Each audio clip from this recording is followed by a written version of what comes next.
adult game. This user known as Nichan. Now, obviously, if I show you about this game, it is an 18 plus experience, okay? This is an 18 plus game. It's a fucking adult game that is just being distributed. So you're like a kid, you're minding your own business, YouTube ads push you down a rabbit hole of free Grand Theft Auto, and now you're gooning off of an APK you downloaded on this platform.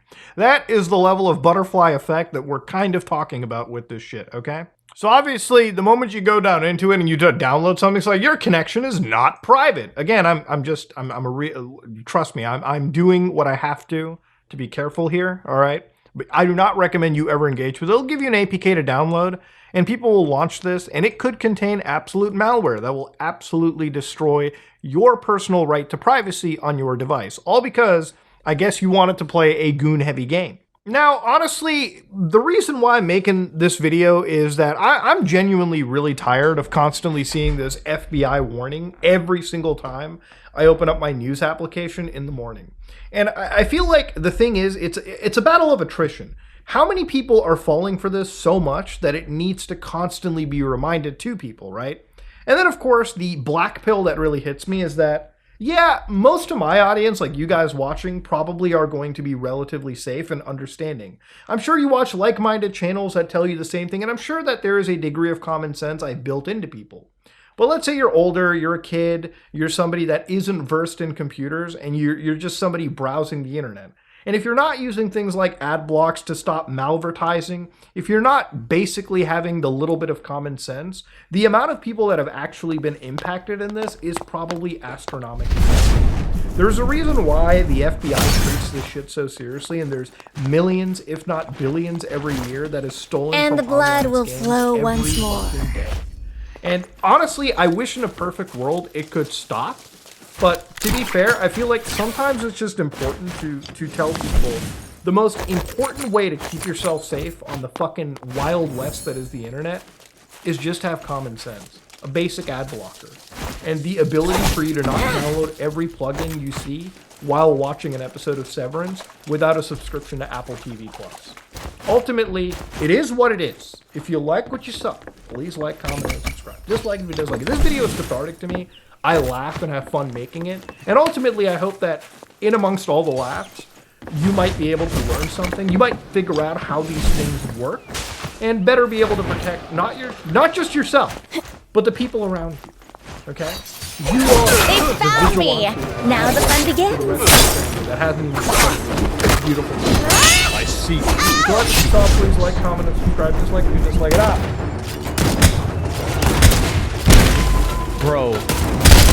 Bro, last month traveled to Beirut Airlines, a brutal terrorist, and a visa is a privilege, not a right.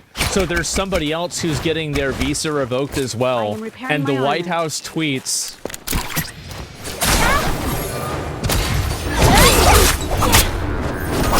Oh my fucking god. This is insane. How is this real? What a fucking timeline. And the blood will flow once more.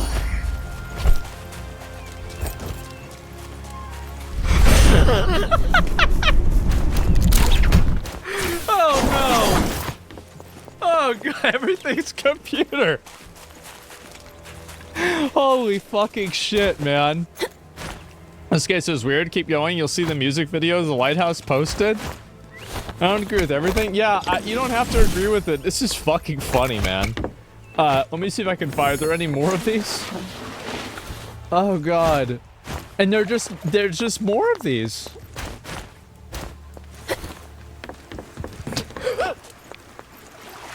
It's so stupid. It's so stupid. Oh my god. Wow. Okay, bye-bye Russia. So this is again, so now we're having somebody else's green card also get removed. Last month, Rasha Alweya traveled to Beirut, Lebanon to attend the funeral of Hassan Nasrallah. That's the guy, that was the really smart, well-spoken terrorist guy. A brutal terrorist that led Hezbollah. Remember, he was the guy that every single time that he said something on like that Twitcher terrorist thing, I was like, this is way too smart to be a Twitch streamer. And it was always wherever you are. That's the guy. For killing hundreds of Americans. OEA openly admitted to this to CBP officers as well as for support of Nasrallah. Visa and privilege not a right. Running and supporting terrorists who kill Americans is grounds for visa insurance to be denied. This is common I am not sense prepared security. for battle. Man. Why is this a debate? I am repairing my armor. It shouldn't be. It's common sense. Get them out. And I guess this is the this is the policy now, right? Oh, here we go. Criticism that the Alien Enemies Act has only been invoked 3 other times. They were all Oh, they're not happy about the Alien Enemies Act. Yeah, Nothing I wonder left. why. Restoring my 3 armor. times before. Do you feel that you're using it appropriately right now? Well, this is a time of war because Biden allowed millions of people, many of them criminals, many of them at the highest This level. is practical. They emptied jails out. Other nations emptied their jails into the United States. Why is Trump looking AI? And these are Yeah, I don't criminals, know. many, many criminals, murderers, drug dealers at the highest level, drug lords, people from mental institutions. That's an invasion. They invaded our country. So this isn't, in that sense, this is war. Yeah, they're gonna do it. Asylum seekers are not criminals. What's to stop the government from picking up Hispanic-looking person, claiming they're part of Tren de Agua, then deporting them to prison without due process? You seriously don't see a problem with that? I don't know what the process is either. I think that they should follow This is whatever the practical. process is, but I just don't really give a shit that much about it, right? I mean, like, that's it.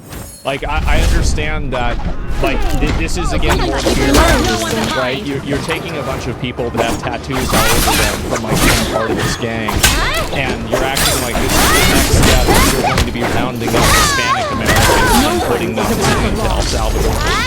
This is really not happening. This is not happening. It's ridiculous. And also, it's the assumption of I due will rescue process. them What first. is the due process for a person like that? Yeah, it's so dramatic. Yeah, it's so dramatic. And I think that's basically going to be yeah, and this is basically it. It's going to be really These are thugs who illegally broke into our country by gangs who regularly rape, murder, and steal. Is that it? Like you care more about these thugs than you ever have about the Americans killed by the illegals. Exactly. Take this. I think people are tired of having their empathy weaponized against them in order to enable criminals. Yeah, people are tired of having their empathy weaponized against them. How do you know they're in gangs? Well, a lot of them have tattoos that are gang tattoos. It's a ridiculous argument. Yeah, it is. It's a ridiculous argument. Empathy is dumb. Well, I think that some people can be dumb because of empathy. I think that's really what it is. Nice and sturdy now. Let me see if there's any more of this I was going to look at. I think this is just pretty much all the same post. Yeah. Yeah, it pretty much is. Let me go back. I'll go through the rest of this. And it's another feelings argument. It is a feeling. And it always is. And that's the entire premise of all of this stuff is totally based off They're of not feelings prepared and for the torment that making people awaits them. scared rather than making people think and looking at what the best option is. And I think that's really the biggest difference, and that's the reason why we have such a pushback. I'm here to help. Knock it off!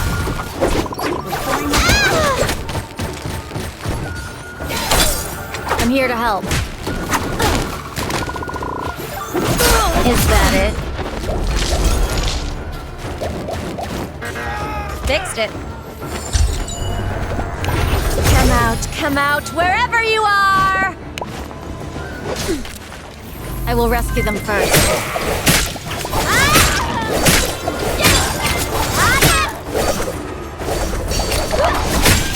Move on. I will rescue them first.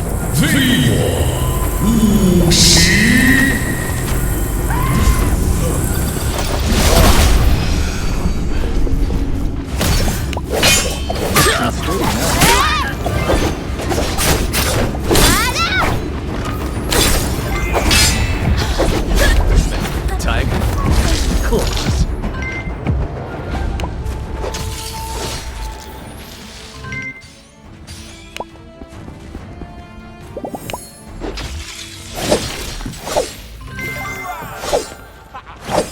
The light wills that I take this.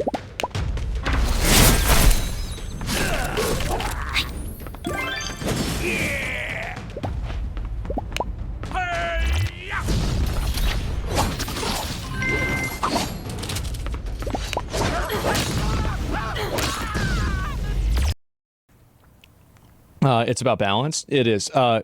Is that your view that if due process is what's holding back the public safe, then finding a legal loophole around the process is okay with me as well? Well, finding a legal loophole around due process is by definition due process, because the due process is the legal process. So if you find a loophole around the process, then that is, of course, then part of the process. Why is your head so little? Like skipping a loophole and just like, sorry, skipping the process is very different than expediting it through a, like, some sort of other apparatus. My chat loves you so much. That's a weird gotcha? Yeah, it's a weird gotcha. And why are leftists hellbent on supporting terrorists and criminals? I've been like the busiest, I think because they view these people as victims. That's the reason why. I brought 2 phones. They view them as victims, and that's the entire focus they have is on being victims.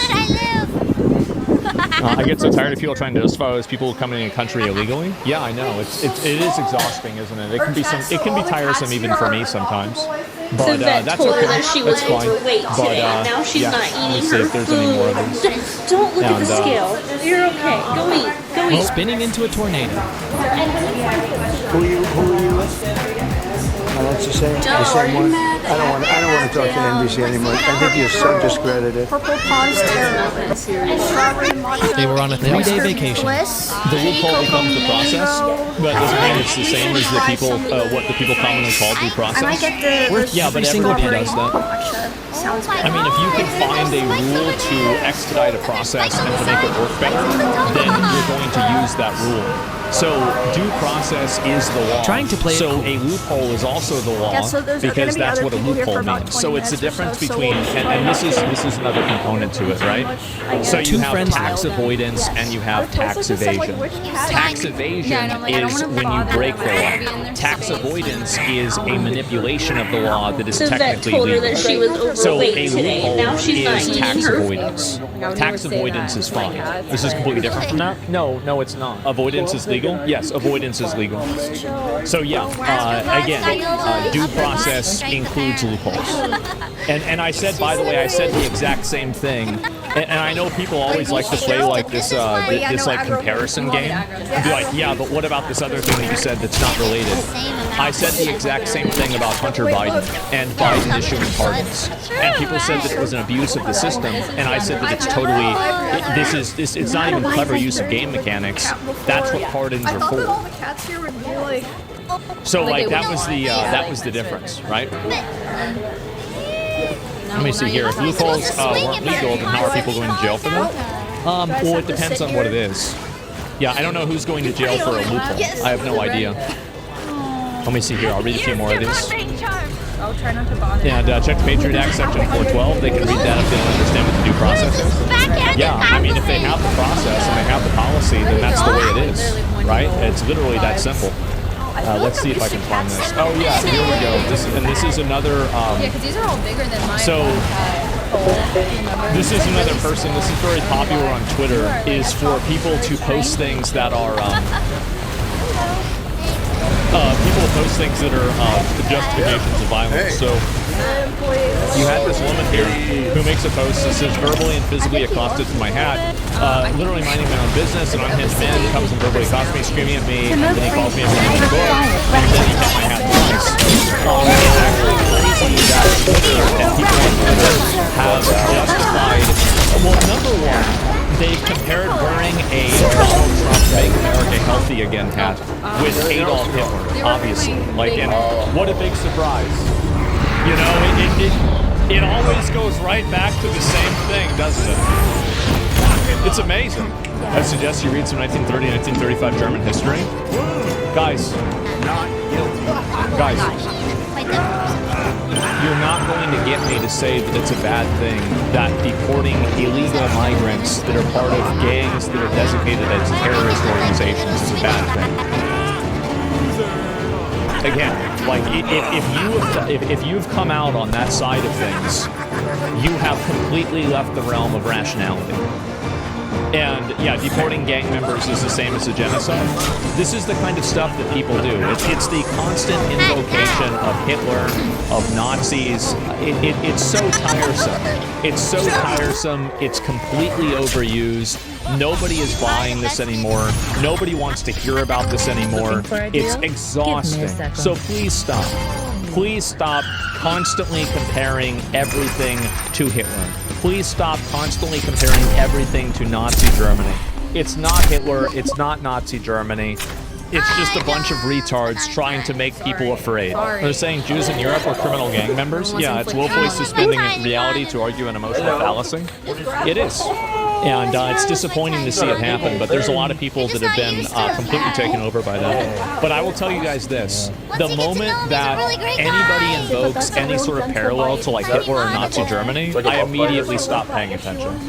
Because this is 99 times out of 100 an emotional appeal that's meant to make you not have your argument because they don't want you to align with Hitler. Unless it's a really cute That's it. It's saying, yeah, immediately stop listening to them. My favorite channel. Yeah, it's crazy. I'm gonna be real. This isn't it. Getting beat up by a MAGA hat isn't on the same level. She did not get beat up. If somebody touches you and physically assaults you over your hat, that person should not be in public life. There is no reason why a civilized, tolerant society in Western civilization, in a first world country, should tolerate any form of assault or abuse on a person because of a person's attire. Or something. This is literally, yeah, this is what animals do. Absolutely not. Yeah, sue them and lock them up. Yeah, it's always very weird for people to see. It's weird that people keep justifying and keep trying to make excuses for literal violence and intimidation. I feel like a jackass. USA civilized? Well, it's not, because we have people like this trying to overthrow the government. It's chill though. Fuck it, my president again. Hitting somebody because of their hat is bad. And if you're hitting somebody because of their hat and you're violently assaulting them, then you shouldn't be in public life. It's very simple. There's really not a lot of fine print to this or a lot of common sense. Justifying violence based on the appearance of someone is wild. Yeah, same thing for the people keying Teslas. Yeah, I think so. And it's crazy how every single person, this is what I find to be really funny about this.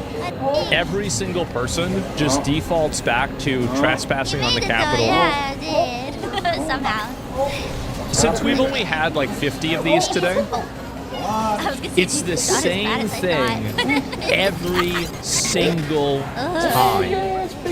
What have I said about this? Socks, you followed for a long time. What have I said about January 6th? Can we block January 6th, Capitol, etc.? We probably should. Yeah, I got them a bit lower. You want them? Because it's just such a, it's such an overused, retarded thing, and I think that every single person that brings it up is somebody who's trying to create a false equivalency. It's super redundant. I'll be honest, I don't know. January 6th was bad. And anybody who was violent in January 6th should not have been pardoned, and I hope they stay in jail for a very long time. Oh, I gotta pick them up. How's that? The people that walked into the Capitol without being violent, without stealing anything, they were already in jail for 3 years. I think a pardon for them is fine. I think spending 3 years in jail for that, that's acceptable. Then we agree? Oh my gosh, where are you going? Okay, yeah. This is the way most normal people think. I also agree assaulting or self-defense is wrong. Yeah, it's not even conversation. Yeah, what about violence against a person for what they say in public? I don't really, so unless a person says, I'm going to kill you, or like they're making threats at you, there's no justification to punch them or to hit them. So the only justification for violence for words are if those words are like they're an immediate threat. Yeah, make a threat. Like yeah, if you're threatening somebody, that's it.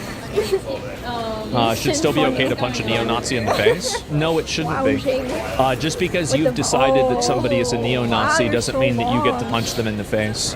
Do you understand the problem that it creates when you decide that there's a group of people that you can just punch in the face without any sort of like repercussions?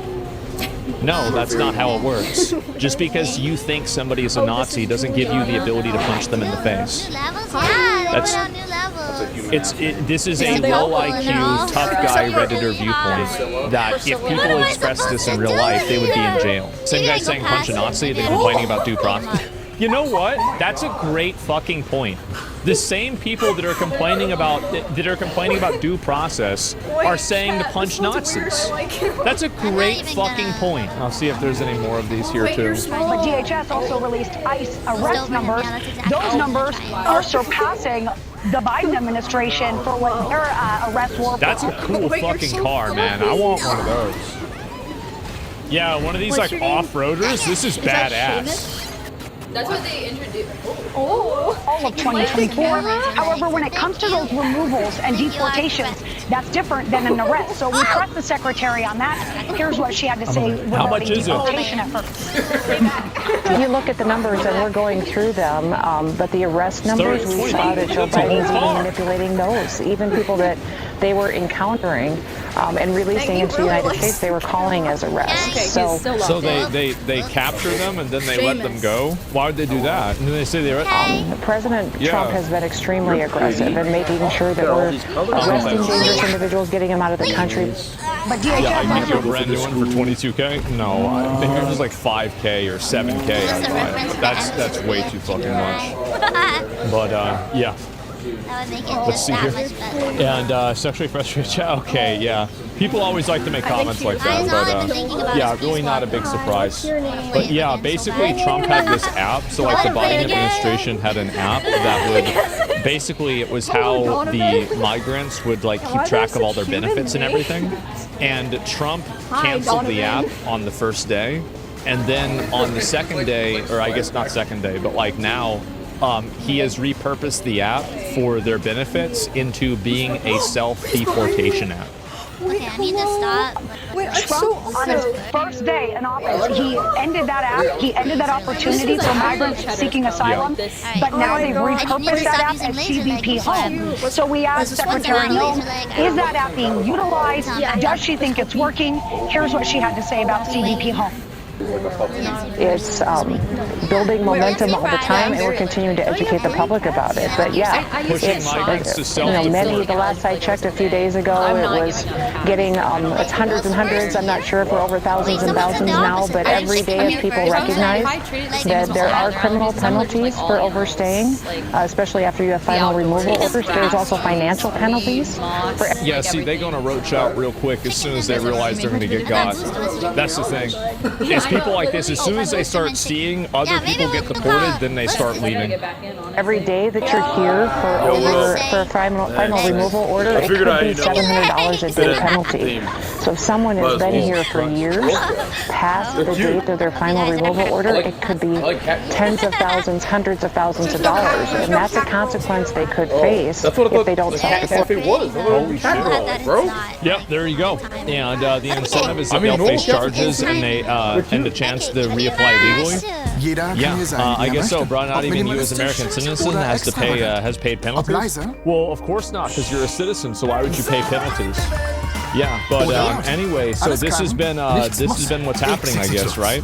And it does seem like we've got. Finally, the spring season is here. Oh wait, bro, this is the seasonal crazy. sale begins in March. Nope.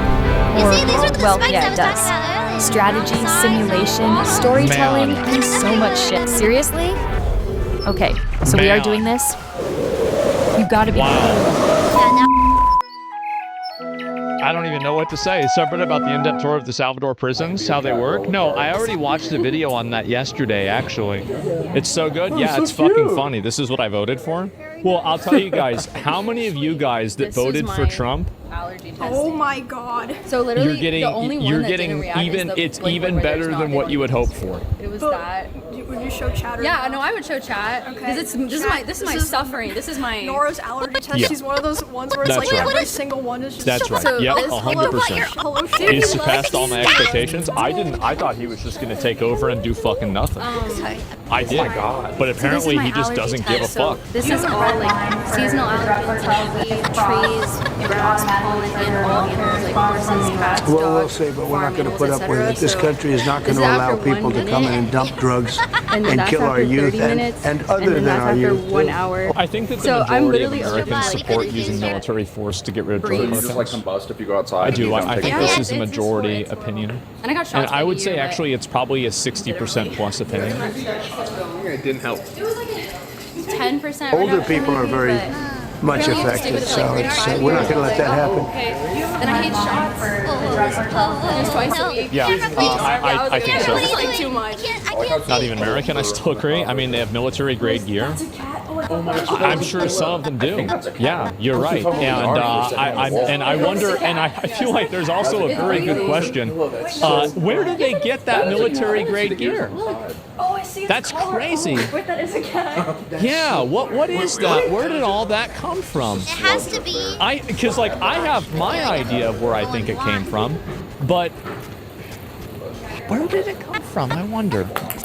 So you called the judge's order just earlier today, quote, patently unlawful, end quote, and said that it was an assault on democracy itself. Because otherwise... Does that mean that the administration is ignoring this order, and might you ignore future court orders that meet the criteria you laid out? The President of the United States and his administration reserve all rights under the Constitution to conduct national security operations in defense of the United States. The Alien Enemies Act, which was passed into law by the founding generation of these countries, men like John Adams, was written explicitly to give the President the authority to repel an alien invasion of the United States.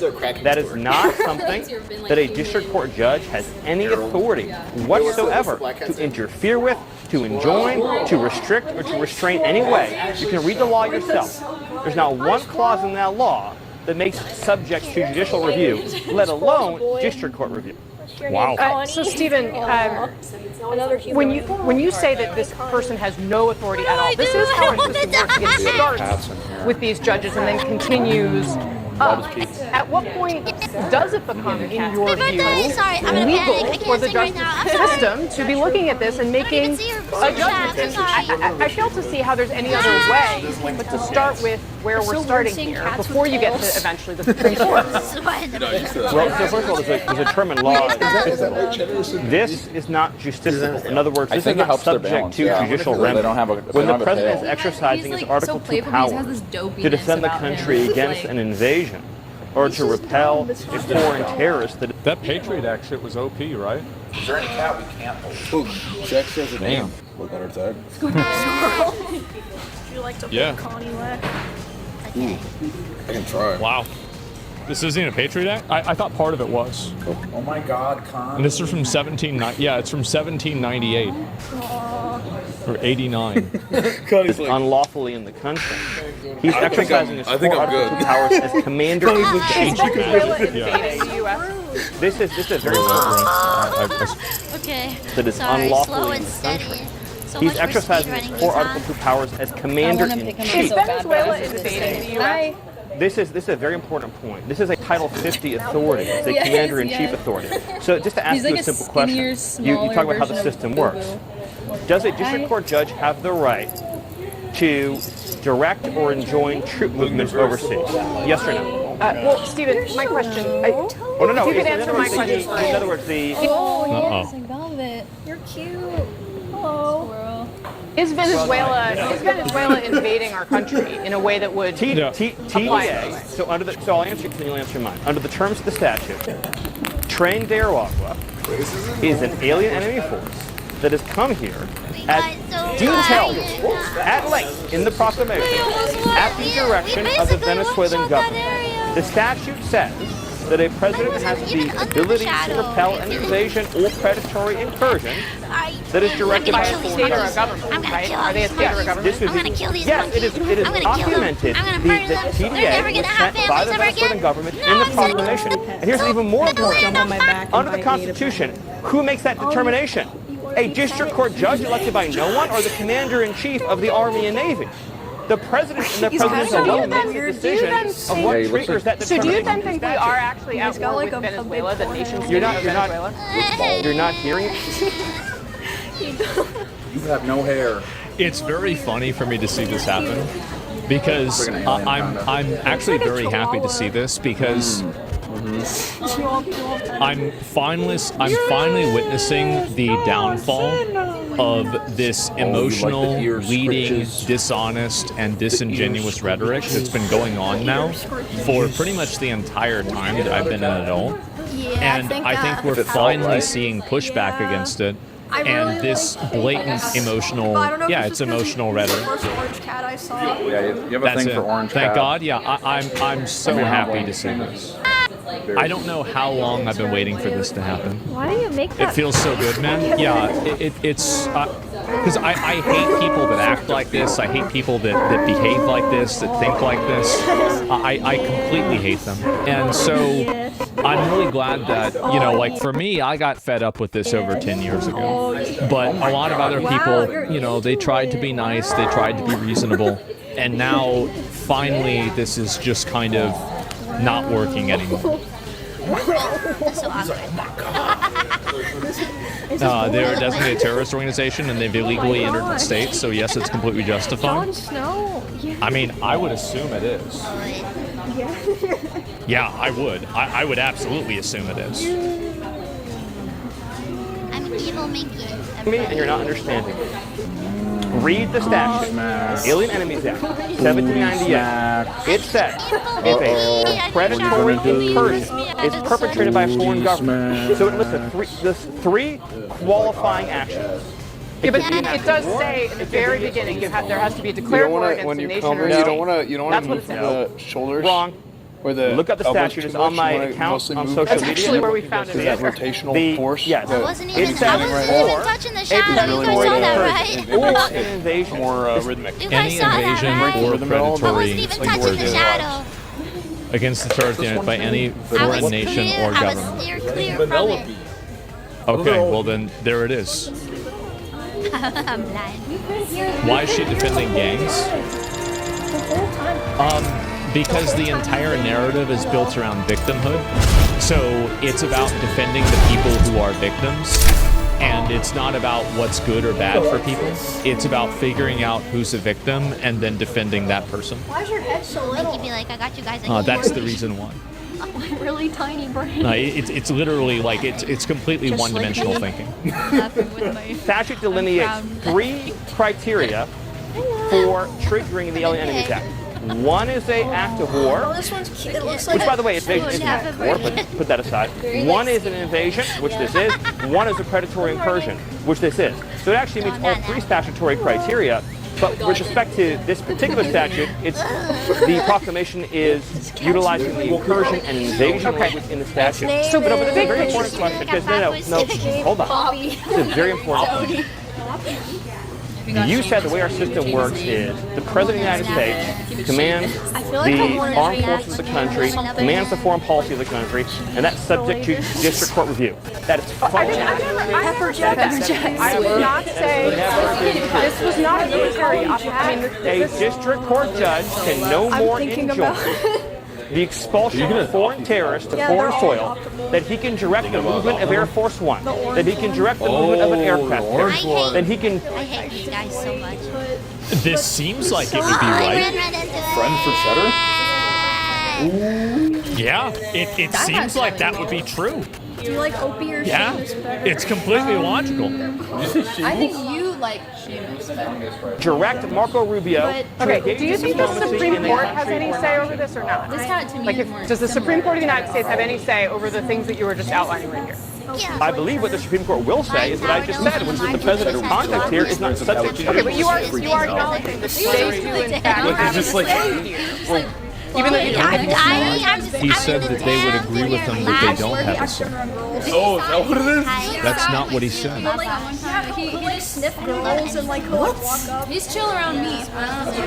Dude, he was like having You are like part of this world. What we are expecting, as the Supreme Court to say, what has always been the case, which is when the president is using his powers as commander-in-chief, What do you value more, like those determinations are not subject to judicial review. In other words, the president... She's so dumb. Because the reason why is because I'm still eating. the people that have these viewpoints, I'll never see a lot of the... Yeah, true. A lot of their, like, I guess, normal, why is, what's this here? Let me read it. What's the emotional rhetoric statement? I feel like calling a gang or a cartel representative of government's very emotional, don't get me wrong. Well, they have reason to believe that. I don't know what their reasoning is, and I think that's a separate thing. If you think that's fake, that's fine. But that's generally what I'm thinking. It's becoming hard to watch? Yeah. And it's insane how this is, she's pressured into the role. Well, it's that these people have to be oppositional to this kind of stuff because they have to pretend like these people are not violent gang members. That's the reason why.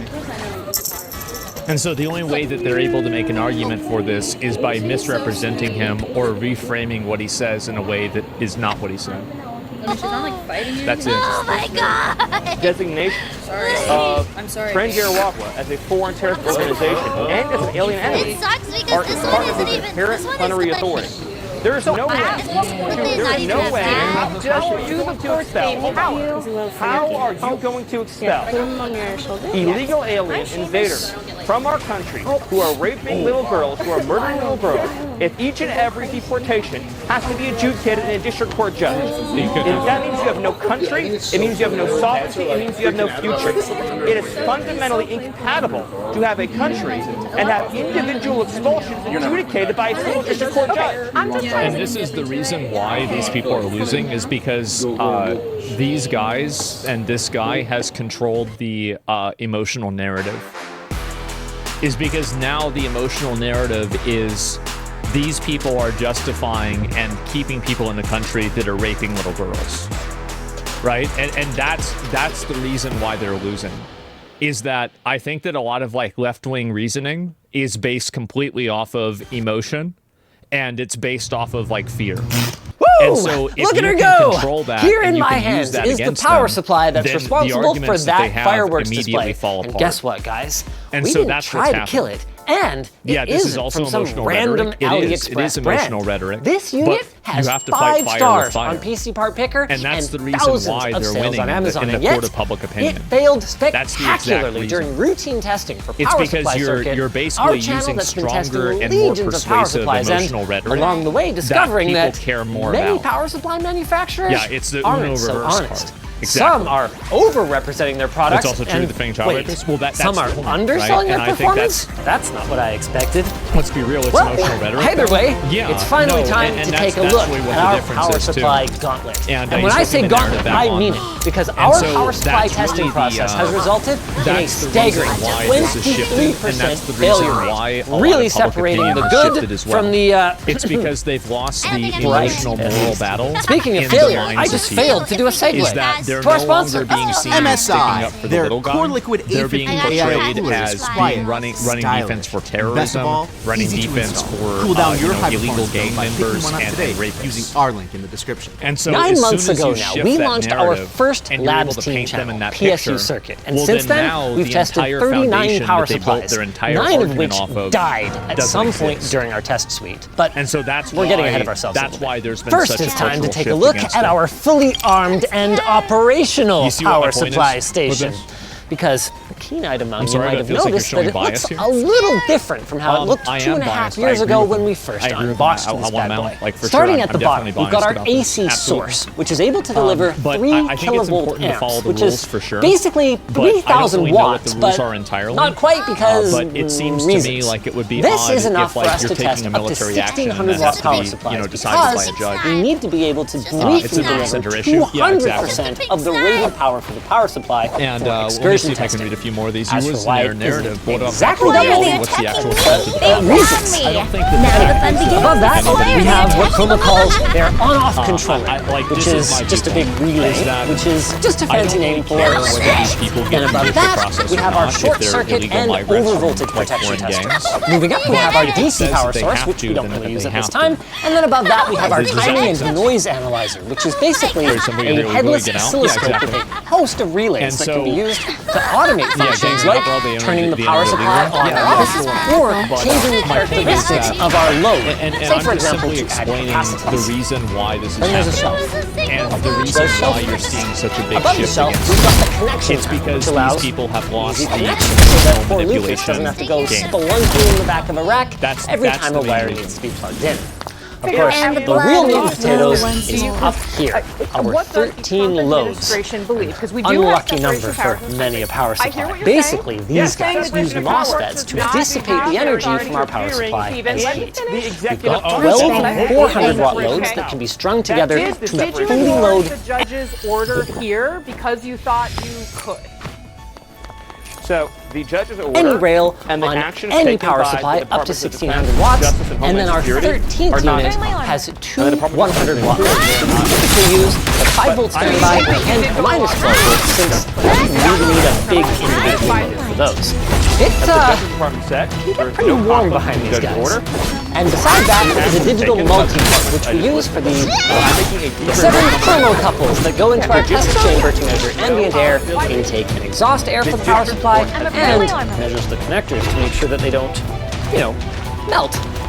We don't publish our temperature results yet, but it is something that we're working toward. Finally, there's the crown jewel of our tester, our Roden Schwartz MXO58 oscilloscope. To in any way restrain the president's authorities under the Alien Enemies Act or his But ability the to real conduct the benefit foreign of this affairs of the United scope States. is Let me the paint a ease picture of for you. programming and President Trump waveforms you and get to look at. Secretary of State Truthfully, we Marco know we're Rubio kind of had using the engaged in Ferrari of intensive oscilloscopes to go obtain get a groceries, bilateral but security that can be agreement worth it with when the you nation of acquire El this Salvador. equipment, and sometimes it district takes court judge years can join to that finally start bilateral using it. security Which, agreement, Again, then yeah, you do not yeah. have to demolish What's the the deal with state that? I got it. foreign We've policy. heard you say I this. do know the deal with that. Did The Chroma, you it's not exactly ignore- user-friendly did the or administration documented. ignore Making matters worse, order the from the programming district is judge? very similar to assembly code, which turns the automation process for our testing from a 2-month project to a 10-month Made a filing project. in the court. For poor Let me make Lucas, another thankfully, I didn't have to do it.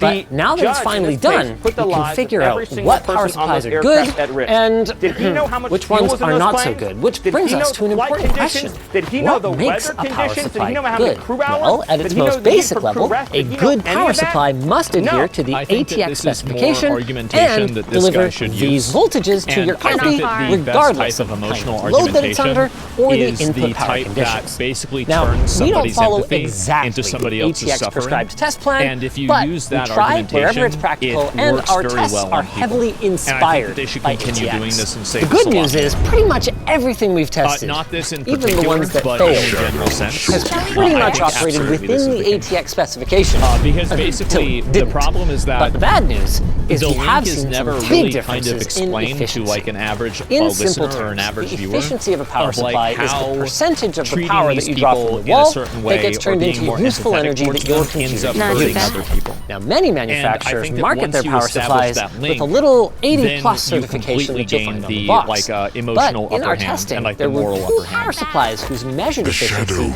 didn't match their ratings. This judge The Corsair violated the law. SF850L and the He violated FSP the Vita Constitution. 850M. That we have Both in of this them country. actually That's what you're exceeded their rated efficiency. A A result that is validated actually by Clear Results' own 80 plus testing. I'm out of spoons. Why would anybody market their unit as 80 plus gold when they could have labeled it 80 plus platinum instead? When we talked to Corsair and FSP about this, we got similar answers from both of them. These power supplies, it turns out, were designed to be gold efficiency power supplies, but then their engineers went and did a bit too good of a job and they exceeded their target.